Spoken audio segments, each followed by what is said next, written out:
I'm glad this game's over with. This game's had me uptight for 3 days because they're good and they're very physical. And I just had a feeling that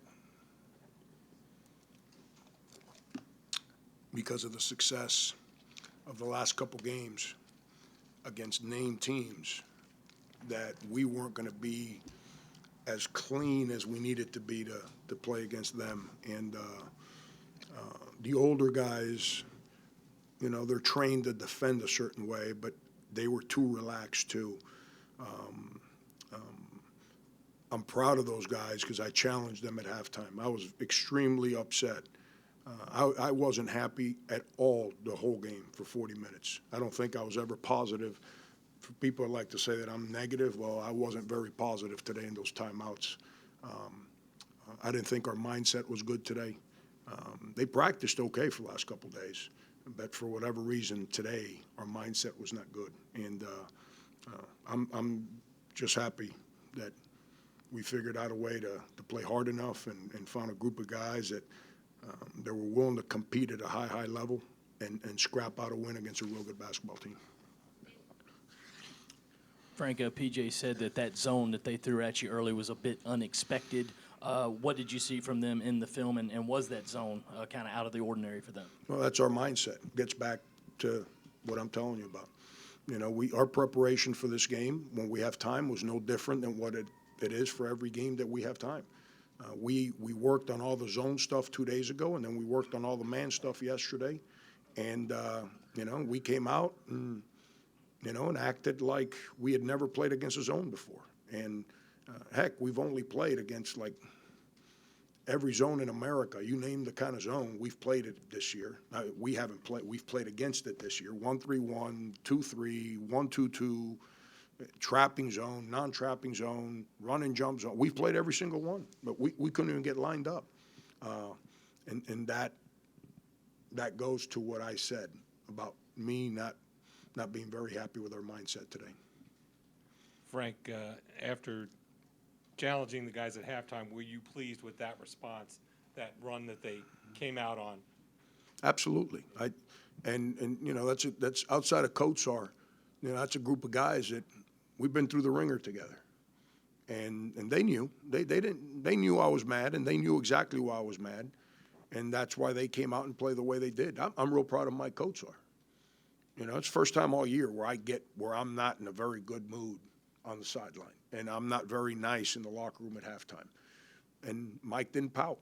I had some guys pout today. Mike wasn't one of them. Mike went out and played his tail off in the second half. Are there any kind of telltale signs in the beginning of the game that you look for on defense to know whether your guys are bringing it on that end of the court? John, those guys were trained to play defensively a certain way. And I thought that we guarded pretty good early in the game. We made some mistakes on what I call slot drives. That's when the ball's somewhere between the elbow and the sideline, and there's a guy in the corner, and they drive it like in a diagonal line towards a low post. I call those slot drives. Our corner coverage was not good. We made some bad mistakes there, and they got us for baskets on those mistakes. And then on offense, I thought we were lethargic. Absolutely. PJ made the first three of the game. Was it PJ? And then we were just absolutely lethargic. I thought Chris and Mike played soft. Any kind of contact, I didn't call them soft. I said they played soft. Any kind of contact, they fumble the ball, they wilt.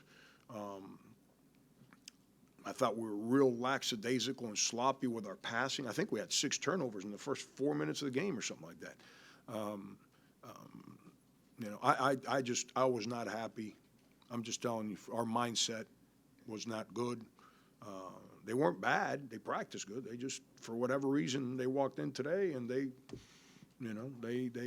thought it was going to be a little easier than it really is. And then what happens? The young guys that don't know any better, then they think, oh, it's Vermont, it's easy. And you end up with guys coming off the bench that aren't ready to play. But it's over, and they're a real good team. They're going to win a bunch of games. We got to get out here tomorrow, and I'll be positive tomorrow. I know I wasn't positive today. I'll be positive tomorrow. Frank, how comfortable are you with letting PJ play through any mistakes he makes on the court? It's last year, all he did was turn the ball over and wouldn't guard anybody and was in foul trouble every game. Now this year, he's playing real hard, and he's defending, and he's never in foul trouble. And last time I checked, you haven't seen, I haven't. Have you seen any of those turnovers where he just throws it to the guy at the top of the key so he can dunk it at the other basket? No. So all of a sudden, he's learned to play hard. He's better defensively. He is so much better defensively as far as guarding, and yet he's never in foul trouble. It's unbelievable the way that works. Play hard, don't get in foul trouble. Don't play hard, you're in foul trouble every other night. So now what happens? He can stay in the game. It's given him confidence. I understand him better, which is what I spoke about in the offseason. I understand him better. I think I'm doing a better job communicating with him. And at the end of the day, he's a good player that's learned how to play hard. So now you're starting to see some of his abilities and talent kind of, show its face a little bit. Frank, you said you're happy to have this game behind you now. Are you confident that these guys have learned that lesson that you're telling us about, and that they'll come out more focused, ready to play next time? If they don't, I feel bad for them. Not because of me. Sindarius, Dwayne, all those guys. Someone's going to get destroyed in practice if they come out and they don't come in here tomorrow ready to work. And that's the beauty about where we're at as a program. That had to be me 4 years ago. That's why I got suspended. I had guys that didn't understand that. Okay, that had to be me. And now doesn't have to be me. I've got guys that have been through it that they're going to go out and practice, and they're going to demand that people do things a certain way. And whenever they see me getting mad because one or two or three guys aren't doing what they're asked to do, they got to deal with internal peer pressure. And it's not from the 50-year-old. It's from the guy that lives in the dorm with them. We've created that, and our leadership is real good. I know our leadership will be real good tomorrow, and I'll be disappointed if one of those first-year guys doesn't come out here and do things the right way tomorrow. Over the last four games or so, y'all have held your opponent to roughly 20 points below their scoring average. What can you kind of attribute that to? Is there any kind of theme with your defense overall that you've been particularly proud of the last handful of games? Just, John, it's 4 years of practicing, 4 years of playing, 4 years of learning how to watch film. Guys are stronger. They understand things better. Sense of urgency. They don't, we like Sindarius and Dwayne, they've always played hard. But when we'd miss some shots, it hurt us on defense because it would deflate us. We haven't shot the ball well yet. We've made shots, but we've had wide open licks that we've got to start making some of those. Yet our defense has not been impacted. That once again, it's the older guys, and PJ now understands. PJ is becoming a real good defender for us right now. And then you take Chris and Mike. Chris drives me nuts, but he's only played for 3 years, so he's still learning the game. Mike understands how to play. Mike's just trying to figure out what he's supposed to do here. Both of them are pretty good defenders at the big spot. Our ball screen coverage, people can't, they try to run offense against us, and when we're good, they can't run what they practice. So they start ball screening. That's what they did last year. That's what they do the year before.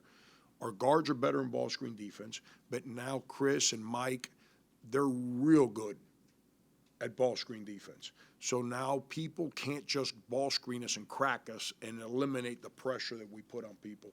We're able to protect and then get back out there and pressure people. And when our bench is good and they're engaged and they're mentally prepared, now you take some of those starters out and you come in with fresh, young, athletic guys, you wear people out and down. Unfortunately, today we couldn't do that. But give them credit; they're winners. They don't get out of the way. Franco, looking at the next game, FIU, obviously you have a lot of fond memories of it. Was that a game you were trying to get on the schedule for a while, and how did that work out? We had dates that worked, they fit, and Anthony and I are friends. Anthony and I have known each other for a while, and his video guy is like a little brother to me. His dad played for me in high school. His dad was one of my coaches and like a father to me. It's it's one of those things. It's just made sense. Just made sense. And they're pretty good. I think they've lost 3 games in overtime. Michael Kessens, who played at Alabama for the last 3 years, had 23 rebounds two days ago. So our post defenses, and that's one thing that we're better in ball screen defense, but our post defense is atrocious. We got to get better. Those guys got to get better defending the low post. But I'm Dave, it's I went to school there for so long that I paid them a lot of money. So, thank you.